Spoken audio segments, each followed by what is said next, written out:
Hello, everybody. We're back. Welcome back to the comprehensive, yet informal, as always, study of Kant's critique of pure reason. Matt here, as usual. Pat's another usual. Kent's been a usual as of late. He's here. Liv is new. She's here. Gonna be Hey. joining us. Yeah. Woohoo. We all love Kant. We all love reading this wonderful masterwork of modern philosophy that kicked off German idealism. But if you're this far into it, you would know all that. So I won't spend too much more time on those niceties and introductions. We're here in the transcendental logic, in the analogies of experience. Last time we were talking about substance and really what it means for something to persist over time, um, time determinations, uh, alteration, state Succession over changes. time. Yes. Um, which had some interesting implications because I think Kant was. We were going back and forth between like. Because the analogies are supposed to be like, you know, rules of experience essentially, but then like I think for a substantial time determination you need empirical. Stuff. Yeah. So it was a little strange. Yeah, it is for the same presuppose the empirical representation of a time at which there is no longer. Yeah. So yeah. So substances are the substrata of all time determinations. So it's the stuff behind a time determination, which is empirical. So if you want to know more about that and persistence and all that, yeah, check out what we did last time. It's up on YouTube. And today we're getting into causality, which, we kind of got like a Marvel esque preview of, up next. This is what's happening. This is, causality is what's happening. Um, and the reason this is related to substance, he says it right here at the end of the substance section. Um, as to the empirical criterion of this necessary persistence and with it of the substantiality of appearances, however, what follows will give us the opportunity to know what is necessary. So causality is going to give us a sort of necessary uh, component of Component. why things persist over time. Um, what does that look like? Why is that the case? Well, that's what we're going to get into today. So those are my preliminary contextual remarks. Does anybody else have anything else we'd like to say before we get into this second analogy?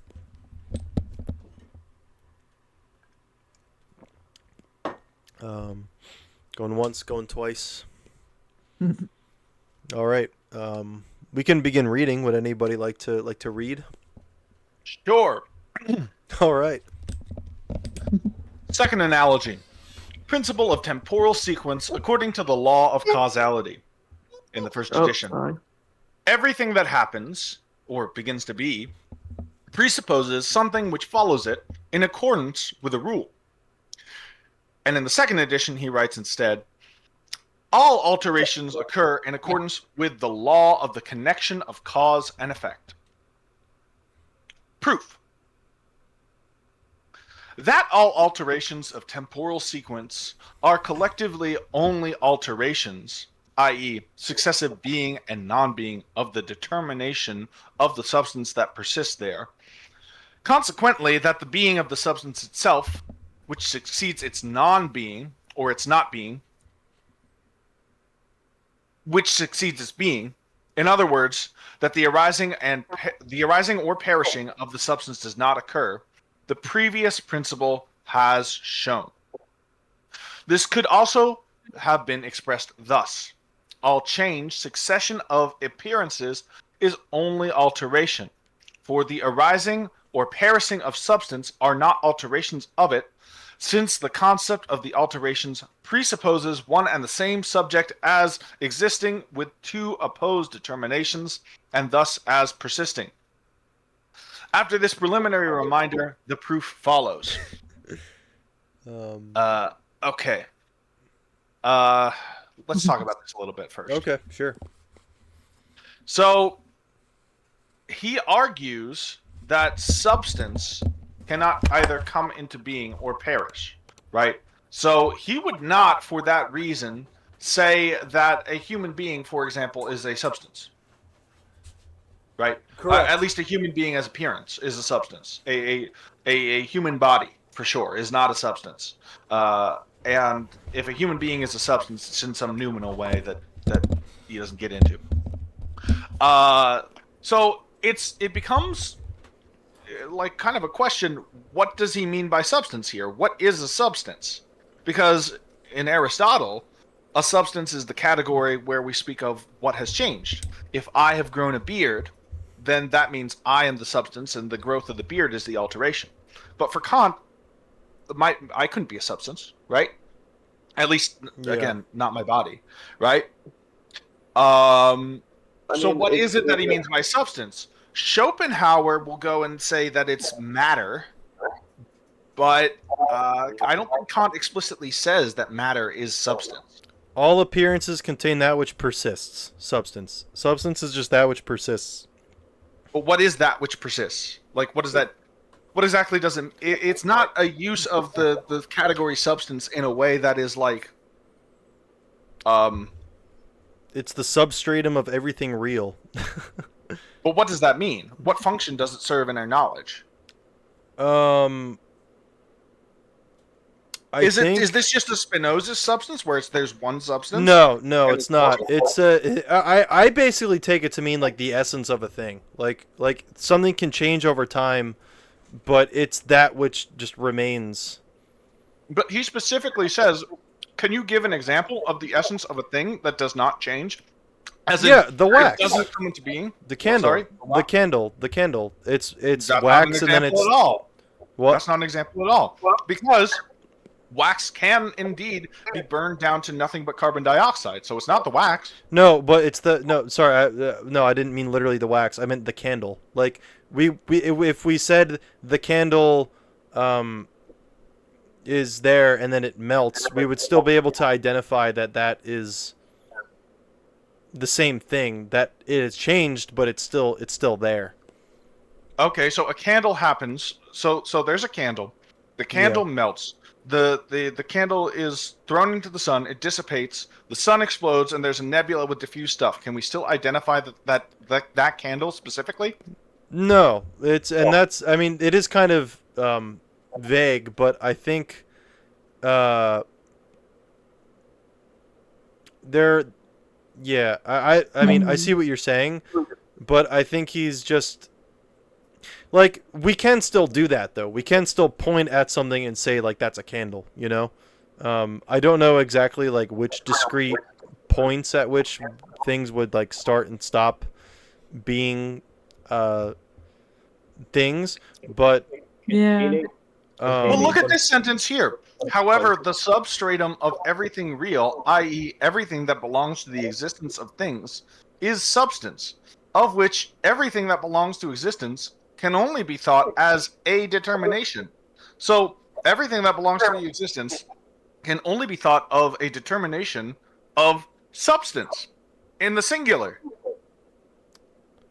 I but he think does. he I'm might pretty be sure he talking does about talk about that. like substances. I forget exactly where. Um,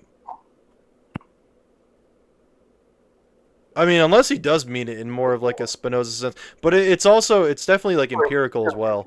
No, Um, I think he means matter. That's what Schopenhauer thinks he means. okay, it's possible.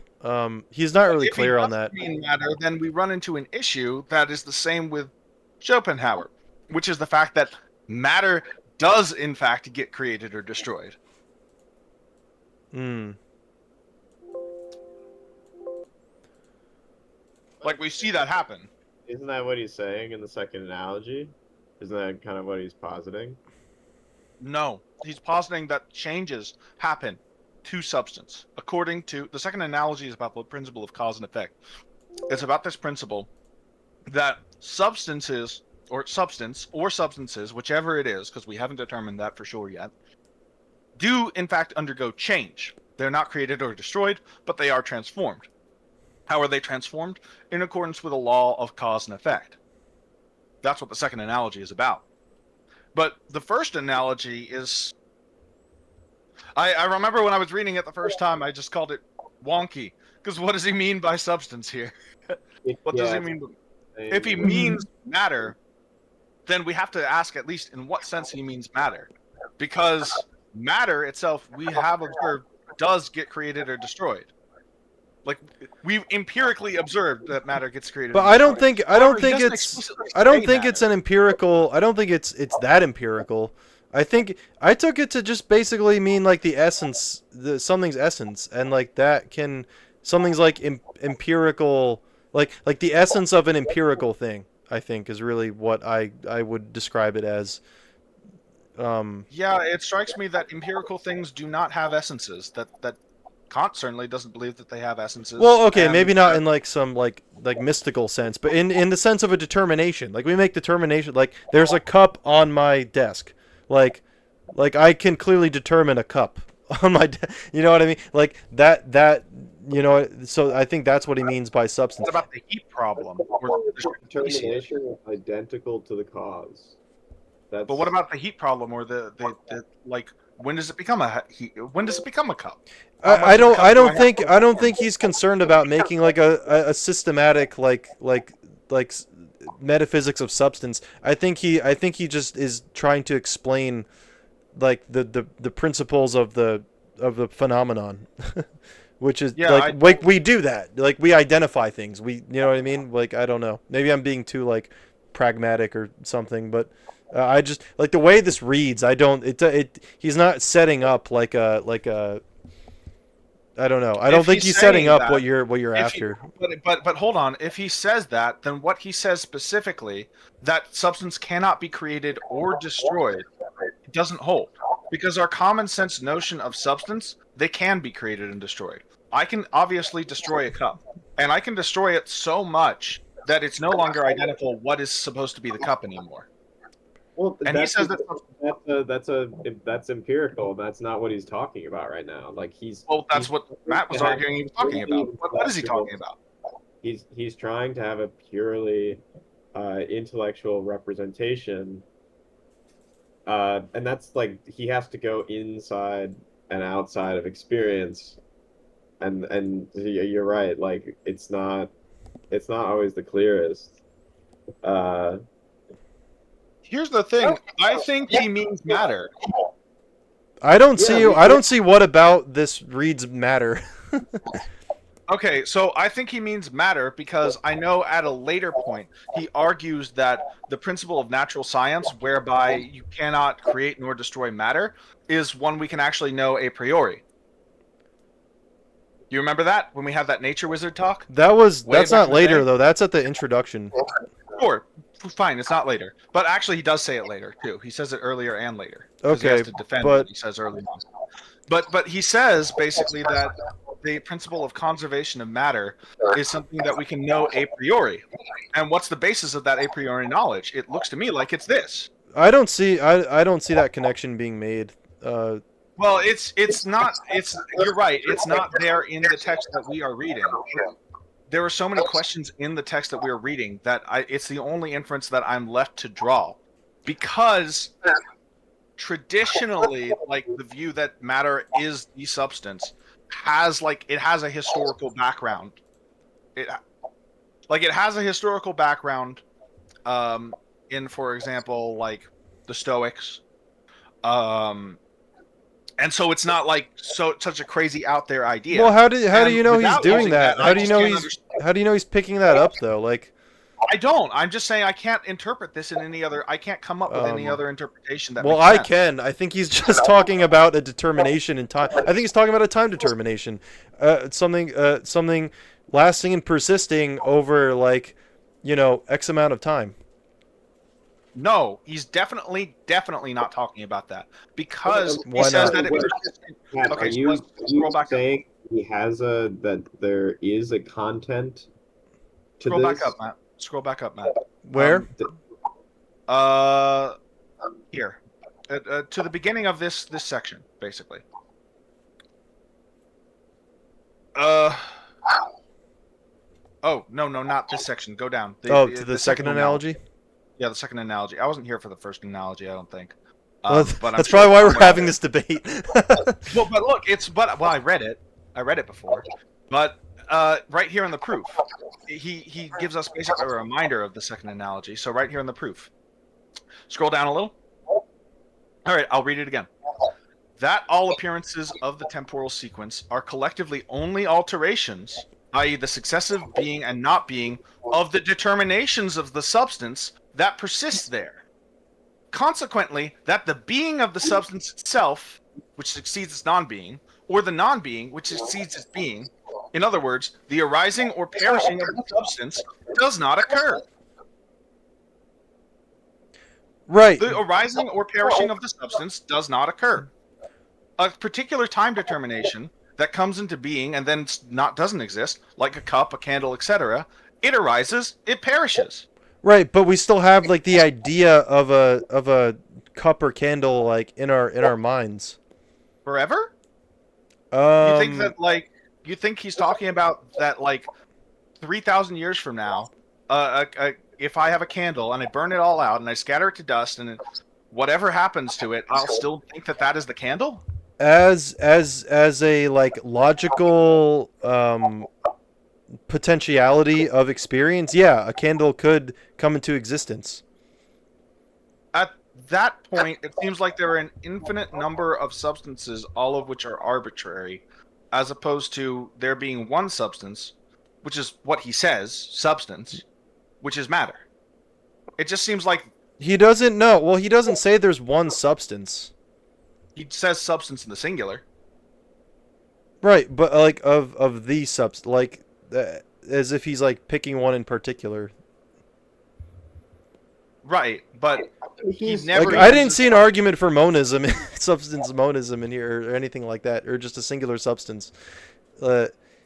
I don't know. He seems to be much more like the Leibnizian about it than like Spinozist. I don't know. Okay, well that is a different. That's the idea that the substratum is there's an infinite number of substrata which undergo alterations. That's like monadology, Yeah, basically. exactly. I think he's operating more on that. Like the way I was reading it, at least seems to be more in line of that. Uh, I don't know. Hmm. Yeah, I think the problem with that is that monads can never be an appearance, while he would probably argue that matter is. Like, if you get in an infinite monad, because it doesn't have an existence in space, and because it's not subject to, like, the law of... it's not subject to the law of cause and effect in the efficient sense that the second analogy has. So I don't think he can be talking about a Leibnizian monad. Because a Well, Leibnizian monad, they all just operate according to their own internal logic. They never like bump into each other, basically. well, right. Also, Obviously, he doesn't think that, but that's what we covered in the amphibole. But I'm saying I'm just saying it's more like that than a singular substance. I think because I forget exactly like what struck me uh, as that. I mean, I could be wrong. I don't know. I don't. I guess like the monad's ability to be frictionless Oh, here, is boom, right here. what Kant wants his rules to. oh, okay. Substances are substrata of time, the arising in some of them and perishing of others would itself remove the sole condition of the empirical unity of time, and the appearances of them be related in two different times, which so where there's only one time. Okay. Okay. So okay, that's a good argument, but now I'm just confused as to what the heck he means by a substance. Like, Yeah, again, I think it's just the ability to like make a time determination. Like it's like what you would. Do we need to just like talk about different conceptions of substance? You said you study Eastern philosophy, Pat. Like, are you talking about Svabhava? Like, Babava? uh, so like in the best translation of Nagarjuna's The Dispeller of Disputes, Sure. It's translated by Jan Westerhoff, Okay. and Westerhoff translates svabhava to substance, but it has also been translated to own being, Okay. um, and essence. Like All right. it gets that comparison. Uh, I think it I think there's something to be explored between the Buddhist um what was I just saying? And the Svabhava and Eidos in transcendental phenomenology. I mean, that could be interesting, but right now I literally just don't know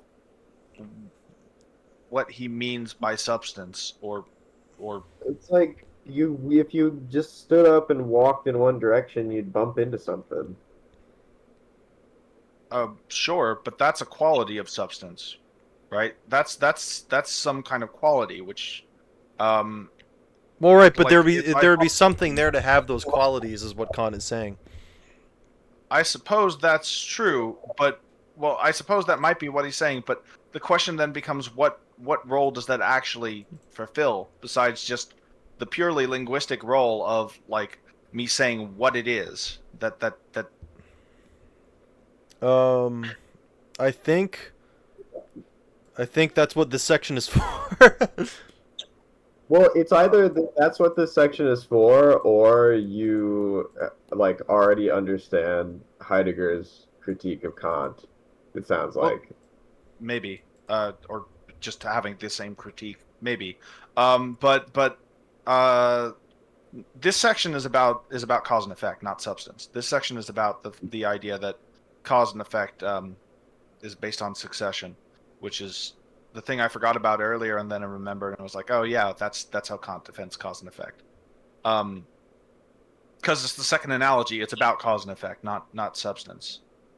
But Well, I think it I guess with allows that in for mind, substance. I think it explains why.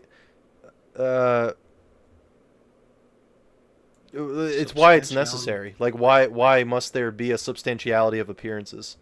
Which is as the isn't that empirical exactly your question? Is aren't you saying like why must there like beyond like a linguistic like function, like why as the must there empirical be criterion of substantiality this to these appearances? Like to the thing I bump right. So into. as the empirical criterion of this necessary persistence with it necessary persistence, and with it the substantiality of appearances. However, what follows will give us more of the opportunity to note what is necessary. Well, okay, maybe. All right. So do we Well, want I to? guess Should we go to the let's second paragraph? yeah, let's just keep going. Let's get a Uh, quick. Let's just keep going All right. go. because it's my second time around, and I might Oh, never understand what substance is supposed to be in Kant. But we'll keep going regardless. I I perceive that. Oh yeah, you can do it. I perceive that appearances succeed one another. That is, that a state of things exists at one time, the opposite of which existed in the previous state. Thus, I really connect two perceptions in time. Now, connection is not the work of mere sense and intuition, but is here rather the product of a synthetic faculty of the imagination, which determines inner sense with regard to temporal relations. This, however, can combine the two states in question in two different ways, so that either one or the other precedes in time, for time cannot be perceived in itself, nor can what precedes and what follows in objects be, as it were, empirically determined in relation to it. I am therefore only conscious that my imagination places one state before and the other after. Not that the one state precedes the other in the object, or in other words, through the mere perception of the objective relation of appearances that are succeeding one another, remain undetermined. Now, in order for this to be cognized as determined, the relation between the two states must be thought in such a way that it is thereby necessarily determined which of them must be placed before and which after, rather than vice versa. The concept, however, that carries a necessity of synthetic unity with it can only be a pure concept of understanding, which does not lie in the perception. And that is here the concept of the relation of cause and effect. the former of which determines the latter in time as its consequence, and not as something that could merely proceed in the imagination, or not even be perceived at all. Therefore, it is only because we subject the sequence of the appearances, and thus all alteration to the law of causality, that experience itself, that is, empirical cognition of them, is possible. Consequently, they themselves, as objects of experience, are possible only in accordance with this law. All right, there we have it. The official philosophy drama response to you. Yeah, ladies and gentlemen, we got him to Hume. Yeah, yeah, yeah. That's exactly what that is. So that is, I mean, this is. I mean, what's the one for like Kant being a badass because he actually got him this time? The Vine Boom. Is it the Vine Boom? I'm doing the Vine Boom. There's Goku Drip. I forget what this is. Yes, no, that's what it is. Oh, that's stupid. Bruh. No, well, come on. Smoke weed every day. Smoke Yeah, weed there we every go. That's the one. Smoke weed every day. All right, cool. So, ladies and gentlemen, we got him. Okay, so this is probably the most ingenious part of Kant. Period. What Kant is arguing is that basically when we form together all our experience into a coherent story, we have to figure out what's coming before and what's coming after. And there's no way for our senses to tell us this order of before and after. We have to piece it together rationally. So how do we know what comes before and what comes after? Well, that only makes sense. Like, we can only determine which one comes first and which one comes after in accordance with some kind of rule. What is that rule? The rule of cause and effect. There's a cause, and then there's an effect. He's talking about efficient causation only here. He's talking about the idea that cause and effect works one way. This particular kind of cause and effect where something happens and it leads to something else. Without us having any kind of rules of cause and effect, it wouldn't be possible for us to determine which comes first.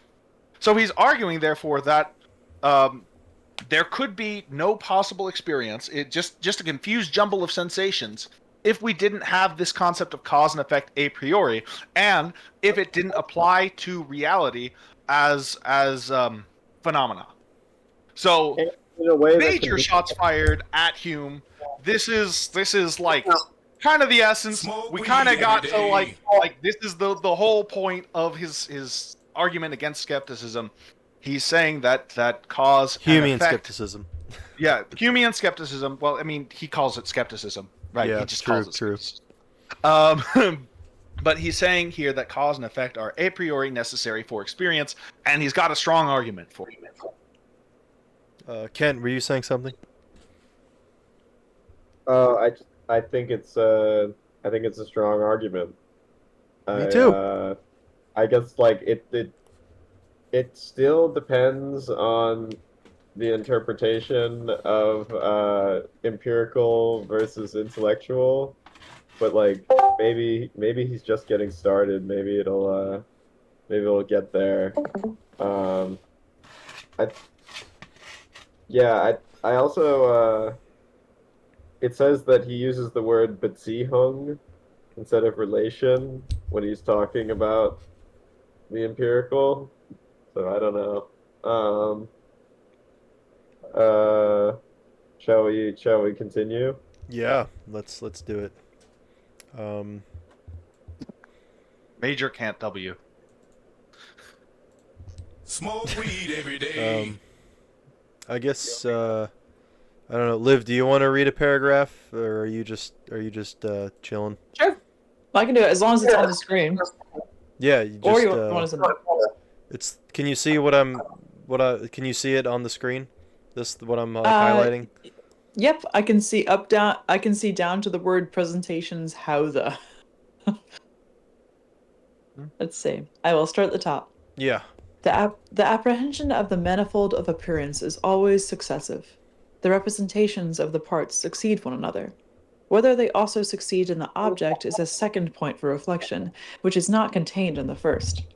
Now one can, to be sure, call everything, and even every representation, insofar as one is conscious of it, an object, only what is word is to mean in the case of appearances, not insofar as they are, as representations, objects, but rather only insofar as they designate an object, requires a deeper investigation. Insofar as they are merely representations, at the same time objects of consciousness, they do not differ from their apprehension, i.e., from their being taken up into the synthesis of the imagination, and one must therefore say that the manifold of appearances is always successively generated in the mind.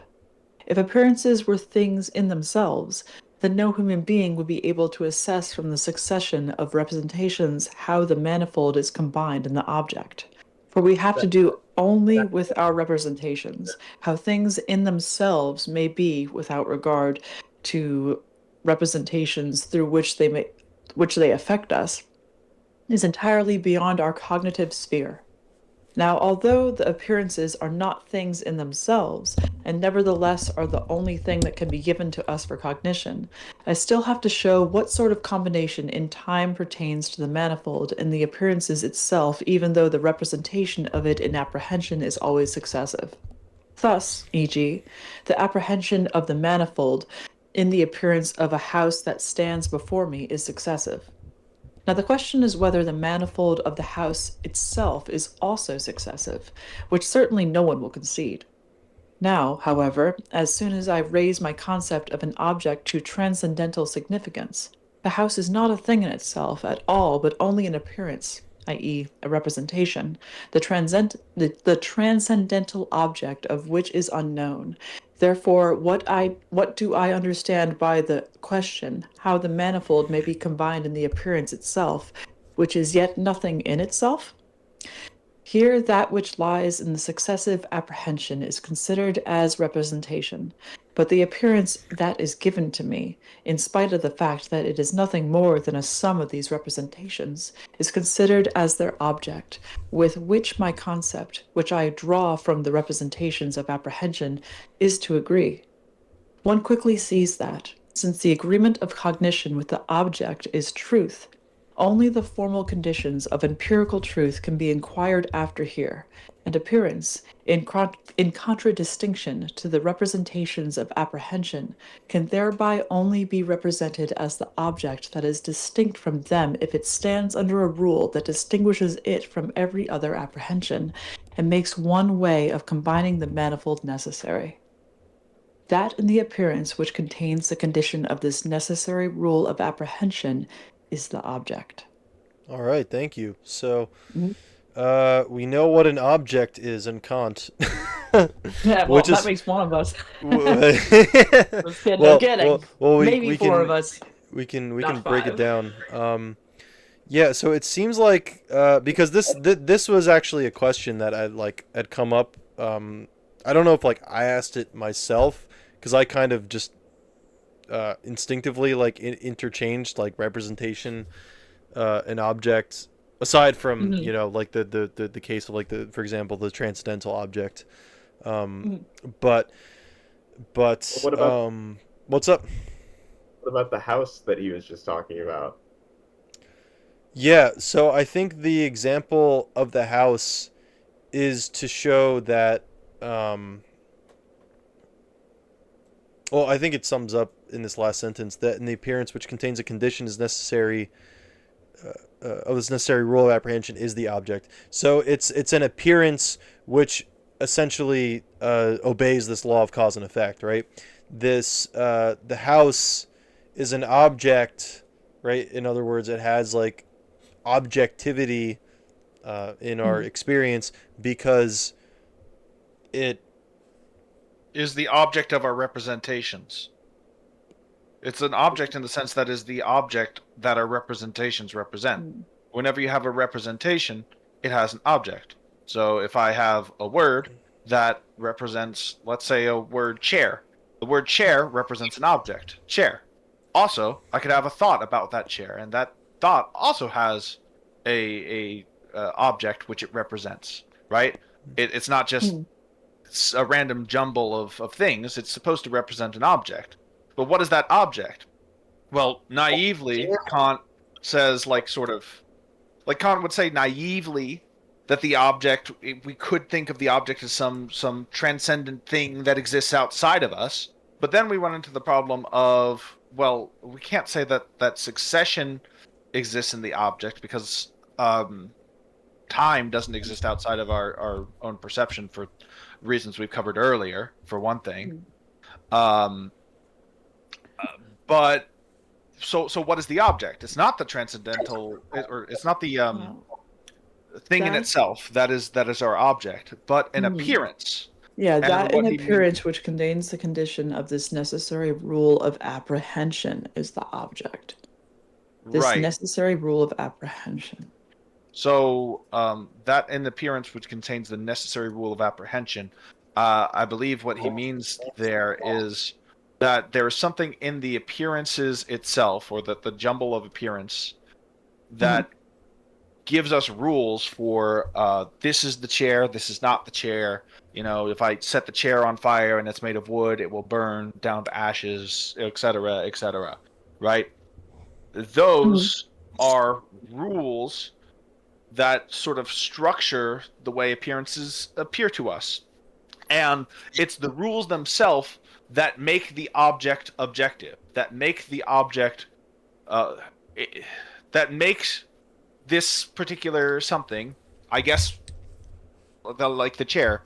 What is it that makes the chair the object of our representations? It's the fact that it has certain rules. So we could represent it poorly or not poorly in accordance with how we represent it as according to rules. So, for example, if I had this idea of a chair that it is fireproof and I caught it on fire, then the object has proven my representation of the chair wrong. But does that say anything about the chair in itself? No, it doesn't. It says that there are rules in the appearance that, certain causes will lead to certain effects. I don't know if that made a lot of sense. I was trying. Made enough sense. Cool. Ken, were you saying something, or did I just hear jumble in the background?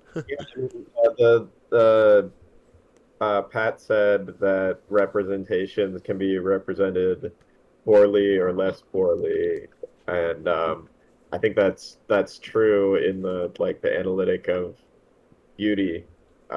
Here, I think he's talking about correctly or incorrectly. Yeah. It's a matter of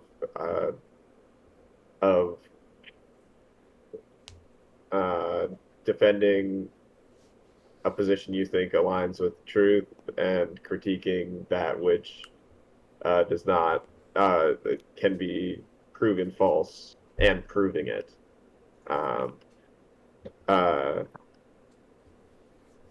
So, shall we continue? Yeah, we're there's a problem. What's the problem? I will find out. I guess I'm next in the dream reading rotation, so I'll read this one. Now let us proceed to our problem. Okay, that something happened. Nothing ever happens. Okay, that something happens, i.e., that something or a state comes to be that previously was not, cannot be empirically perceived except where an appearance precedes that does not contain this state in itself. For a reality that would follow on an empty time, thus an arising not preceded by any state of things, can be apprehended just as little as empty time itself.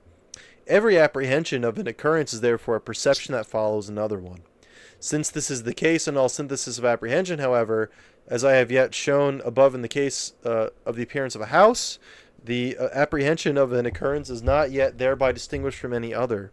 Yet I also note that, in the case of appearances that contains a happening I call the preceding state of perception A and the following one B, then B can only follow A in apprehension, but the perception A cannot follow but only precede B. E.g., I see a ship driven downstream. My perception of its position downstream follows the perception of its position upstream, and it is impossible that in the state of apprehension of this appearance the ship should first be perceived downstream and afterwards upstream.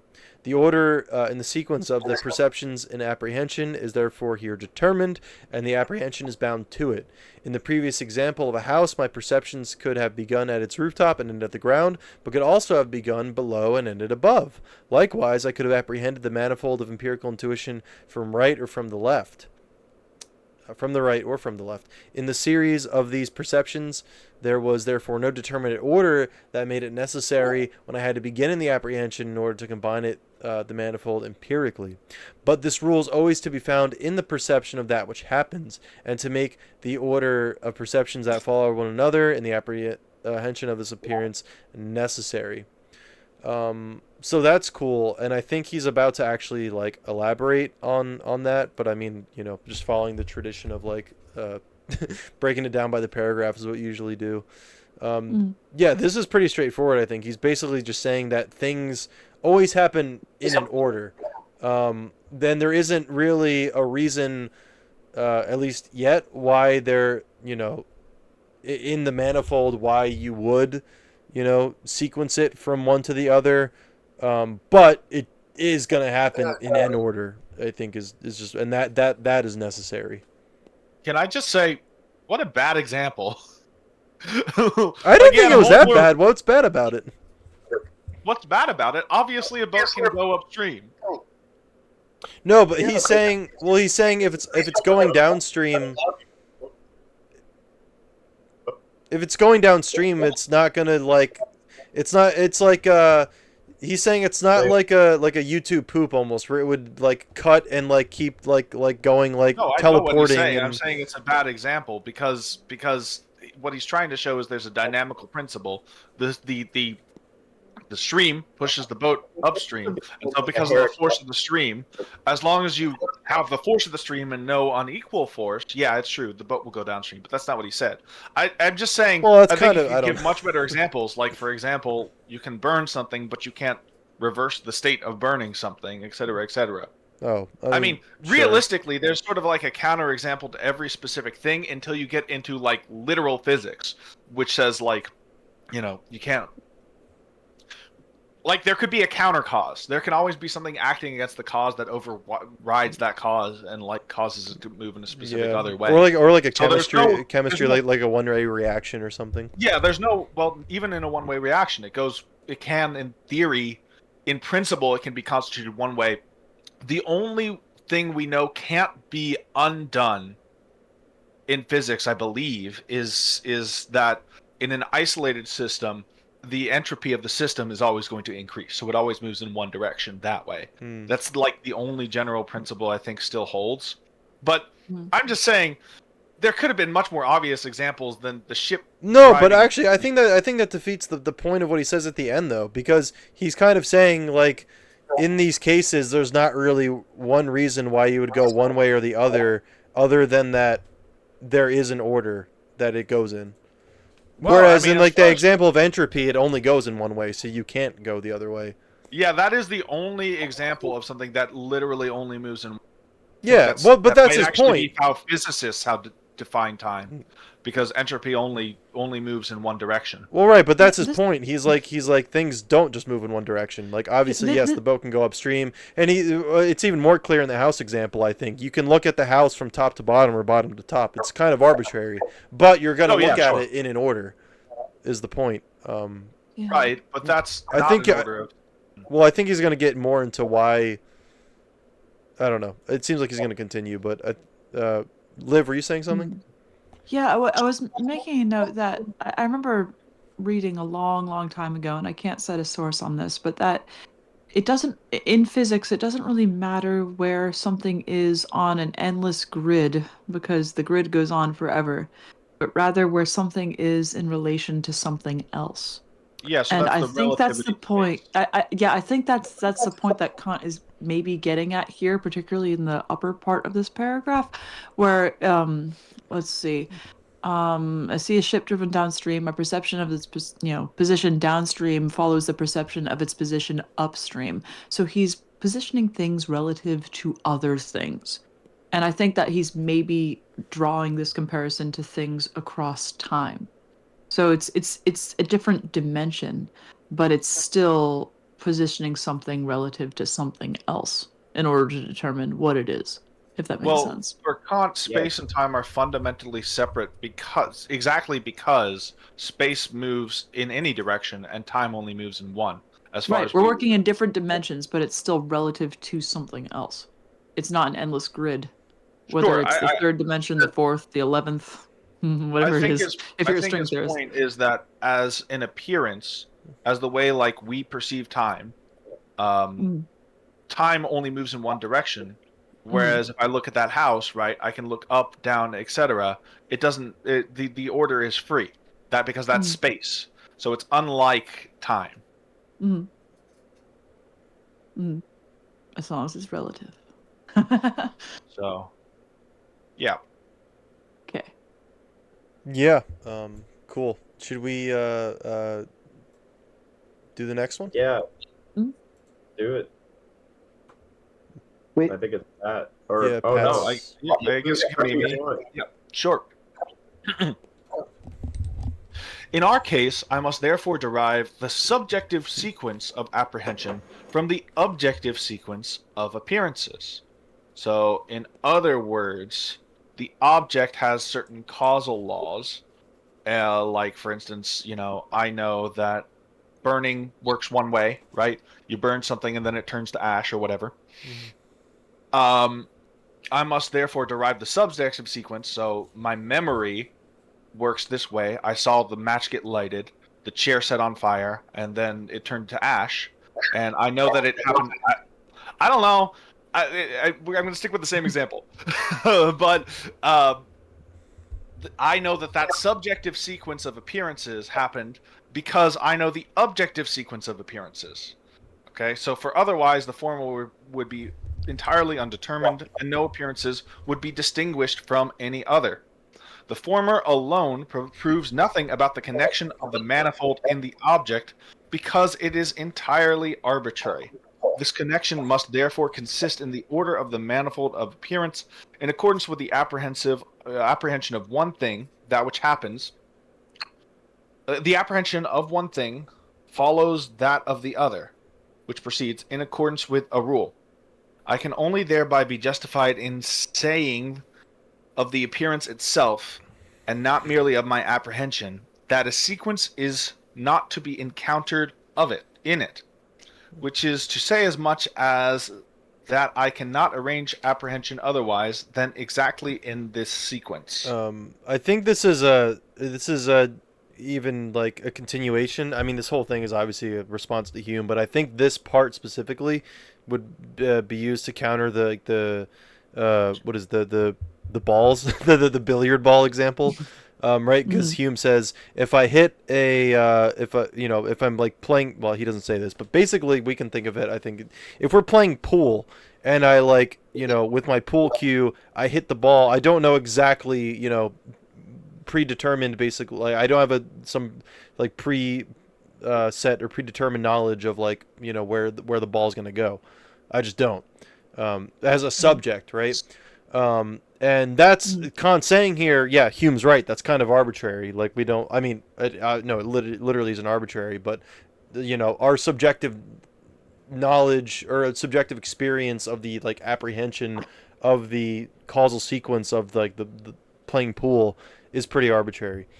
But that doesn't mean that there isn't an objective sequence that uh you know the ball is going to be hit and things are going to happen. Like, we can say that because of the objective sequences, but we don't know subjectively exactly how we're going to like apprehend that objective sequence.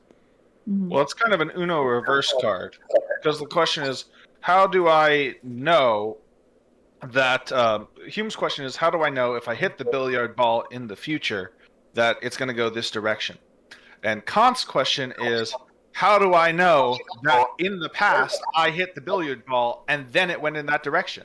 Well, I Yeah, only know exactly. that this was the way my memory worked because the There's an object objective follows sequence. that rule. Yeah. Yeah, because the object follows that rule. Without it, I wouldn't even be able to determine the direction of my own memories. But in fact, we can determine the direction of our own memories. So there is an objective sequence. Yep. of course, the objective sequence is in appearances, not in things in themselves. I only make that point because Liv's new to Kant. So Yeah, good, Thank you, good. dear. Yeah, Appreciate so earlier in the work, Kant makes that Kant like reminds you all the time that he's just talking about appearances and not things in themselves. yeah, I was gonna say earlier in the work he would not shut the fuck up. we get it, we get it. Like we got annoyed because we get it, but at this point, I feel the need to remind if No, you're new, yeah, given the context of the the it's personnel important and that the yep. he's saying objective. He doesn't mean like reality outside of experience. He He's talking means about, he's talking about shadows in a cave. yeah. He doesn't think you kidding. can leave the cave. Basically, Mhm. he thinks we're stuck in the cave, but he Ugh. means This that is the how shit shadow- works Beyond in the realm of cave. Forms. Yeah, if you want to talk about it in Platonic terms, he means we're stuck in the caves, but you know what? The shadows have rules, Mm-hmm. so they're objective for us. He's also saying, like, how would it be possible for us to make the rules of and we're not there now, but like when he talks about what an idea is at the beginning of the transcendental dialectic, the Yes. critique of reason is broken up into two parts: the transcendental analytic, the transcendental dialectic. I guess there's a third part. There's also the doctrine of method that comes at the very end. But he's gonna talk about how oh shit, I lost my train of thought.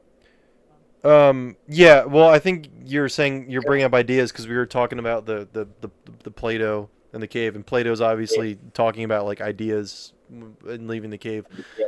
Yeah, which does have a connection to Kant because yeah, like you're saying, Ken, at the transcendental dialectic, Kant brings up ideas and not just in like an arbitrary way, but that's actually how the the transcendental dialectic is essentially made up of transcendental ideas because these ideas aren't they're precisely things that don't occur in experience. They're things that we're we're sort of leaving the cave in a way, but not in a way that is like at least for Kant, you know, comprehensible to us in the same way that this like these rules are of experience.